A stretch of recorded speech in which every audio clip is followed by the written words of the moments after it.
How'd it go today? Awesome. Coach, do you have a plan to maybe keep the defense off the field more next week? Is there something that you look to specifically do? Third down stops, number one. So, number one, we got to tackle better. You know, we had some things that we made some mistakes on, a scramble thing that we made a mistake on. We made a mistake on a couple of coverage checks that I think we would have been in a better position. So clean those up and correct those. And then more importantly, probably than anything, we got to sustain drives as an offense. We didn't do that on Saturday. So we didn't play kind of to our blueprint. But the good news is that garbage is over and we moved on. So. You said yesterday you were preparing for Gray as the starter, and I know they're dead toward the release. It looks like he might not start. Has that changed your preparations at all? Are you still anticipating he'll start? Coach Kill was born tonight, but not last night. So he's got all the advantage here. We know that. So we'll expect that he's going to play, and we'll adjust accordingly. So we got to prepare for two quarterbacks, which we are, and our staff's doing a great job. And now as we tighten some things up as the week goes along. You know, the good news is we've seen Max in a couple of games. We know his great strengths, and we know kind of how they decided to use him. So we're able to kind of game plan for both. Is it hard to prepare for two guys who have a little different strengths?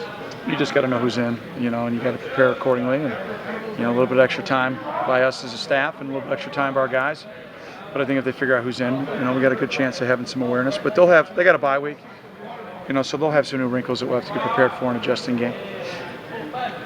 Coach, the run defense this year has been such improved from last year. What have you noticed that has led to that improvement? Yeah, I think number one, we fit well.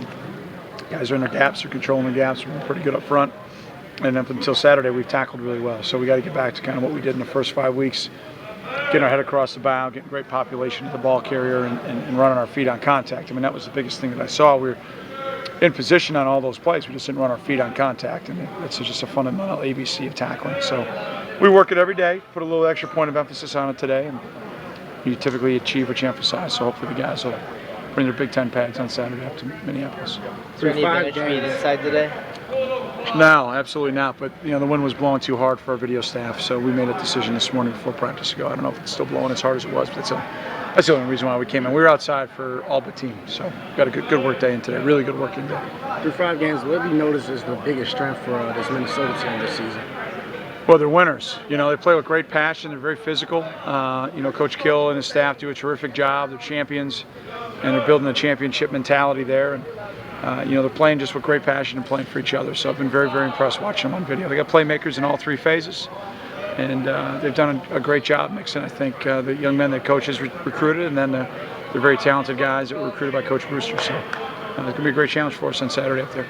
Playing against a guy like Troy Studemeyer, do you have to work extra on special teams to game plan for him, or is it the same week in, week out? Well, you know, we really focus on ourselves, and we haven't played great yet. You know, we played pretty solid. I thought Saturday was our best performance in the kicking game. We could still be a lot better.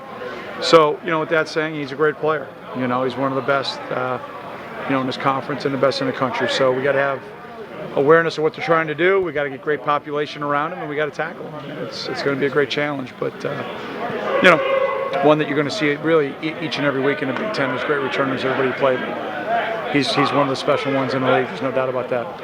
It's Tony Jones' first touchdown was 2 years ago in Minnesota, but his last one after injuries and everything came last week. What did you see between those 2 touchdowns? What did he do to work his way back? You know, Chris, it's been a long road for TJ, but he's done a terrific job.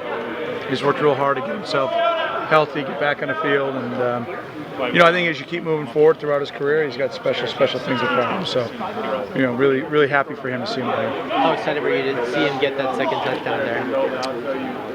Well, I'd be lying to you to tell you I was excited as much for him as I was for our team. You know, it was a big time throw and a big time catch and great protection. You know, so that being said, I was happy that it was Tony that made that play.